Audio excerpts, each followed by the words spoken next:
Welcome to part 21 of Tutomania.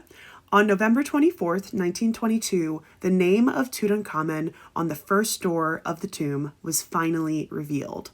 Arthur Callender and the excavation team began on the 23rd to reopen the staircase of the tomb. By Friday, the 24th, they had arrived at the entrance doorway. There were 16 steps that eventually led down to this doorway. If you remember, the first time that they reached this doorway, Carter only saw the seal of the jackals and the 9 bows, but it didn't actually have a cartouche on it. This is what that seal is called, and it's called the Royal Necropolis seal, and essentially was used in lots of different tombs, and has the Anubis jackal on the top, and then the 9 bows, or the 9 enemies of ancient Egypt. As they uncovered the rest of the doorway, on the bottom was this seal, which also has the 9 bows, but has the name of Tutankhamun at the top. This is probably not the exact seal that was found in this location, but you can see at the very top that there is a cartouche, which is what distinguished it from the other seal. This one doesn't actually say Tutankhamun. This actually says his throne name, which is Nebuchadnezzar.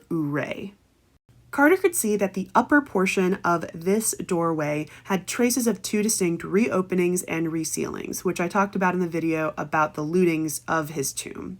So those came from the different lootings and then the different resealings by the priests.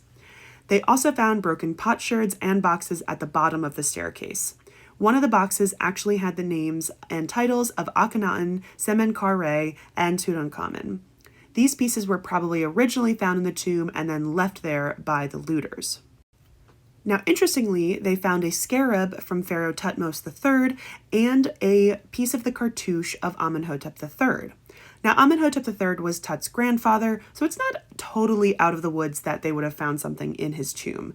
Wait till I tell you more about his grandmother's lock of hair that was found in the tomb. It's one of my favorites. But Thutmose III was about 6 generations before Tut, so this led Carter and the excavation team to think that they might not have actually found a tomb, but found a royal cache dating to the Amarnan period pharaohs. There were a couple visitors on the site that day, including Lady Evelyn, who apparently brought a bird, according to Howard Carter's diaries.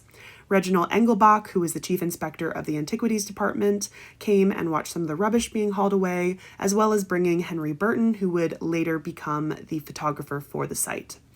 Carter's journals also notes somebody named Lady A's sister and somebody else, because he didn't know who they were. That night, Howard Carter spent the night in the valley to protect the tomb.